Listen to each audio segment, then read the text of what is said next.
শনিবার ৩ মে ২০২৫। জুলাই গণহত্যার বিরুদ্ধে বিচারে আরও একটি ট্রাইব্যুনাল হচ্ছে। খালেদা জিয়া সোমবার দেশে ফিরছেন, রাস্তায় ভিড় না করার নির্দেশনা।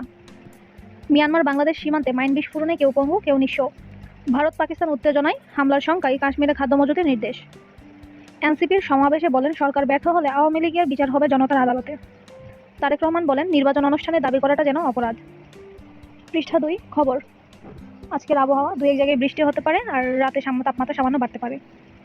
গতকালকে সর্বোচ্চ তাপমাত্রা ছিল খুলনা ও চুয়াডাঙ্গায় ৩৫°C আর সর্বনিম্ন ছিল রাজারহাটে 20°C।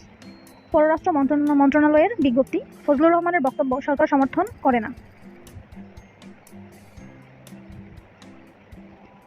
শ্রমিক সমাবেশে তারেক রহমান বলেন, করিডোরের বিষয়ে সিদ্ধান্ত আসতে হবে সংসদ থেকে। পৃষ্ঠা ৩ খবর। ২৪ ঘন্টায় সারা দেশে ১২৫৫ জন গ্রেপ্তার। বিএসএফের গুলিতে বাংলাদেশি আহত। যশোরে শিশুর বার্ড ফ্লু সন্দেহে নমুনা সংগ্রহ। পুলিশ সপ্তাহের মতবিনিময়ে বলে, পেশাদার পুলিশ রিউমার স্ক্যানারের প্রতিবেদন, এপ্রিলে ২৯৬টি ভুল তথ্য শনাক্ত, বেশি ফেসবুকে।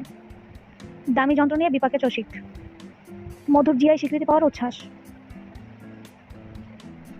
চট্টগ্রামে পাহাড় ধসে মৃত্যু, খেলতে যাচ্ছি বলে আর ফেরেনি মিসবাহ। মে মাসে দ্বিতীয়ার্ধে হতে পারে ঘূর্ণিঝড়। পৃষ্ঠা ৪ খবর।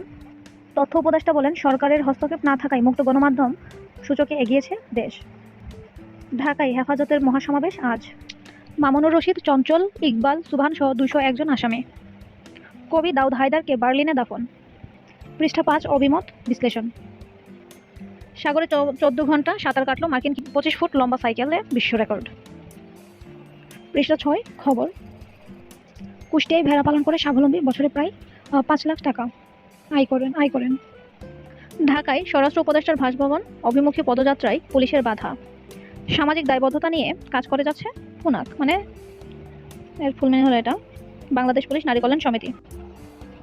গাজীপুরে ডিবি পরিচয়ে ডাকাতি ৪ জন গ্রেপ্তার।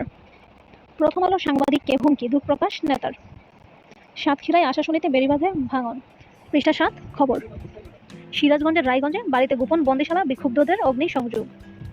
মোটরসাইকেলে ধাক্কায় বৃদ্ধ নিহত আর ২ শিশুর অস্বাভাবিক মৃত্যু। পৃষ্ঠা ৮ মতামত। ইসির সহমত দ্বিমত। সংস্কার কমিশনের সুপারিশ কি বাস্তবায়িত হবে? যুক্তরাষ্ট্র ইউক্রেন খনিজ চুক্তি নিয়ে মন্তব্য। যুক্তরাষ্ট্র এটিকে ঐতিহাসিক বলছে। ইউক্রেন চুক্তিতে সই করলেও একটা বাস্তবতার বড় বদল ঘটাবে না। যুদ্ধ বাঁধলে ভারত ও পাকিস্তান কার কি ক্ষতি হবে? পৃষ্ঠা ৯ আন্তর্জাতিক। দিল্লিতে ঝড়ে নিহত ৪ জন। যুক্তরাজ্যে লেবারকে হারিয়ে জিতল ডানপন্থী রিফর্ম ইউকে।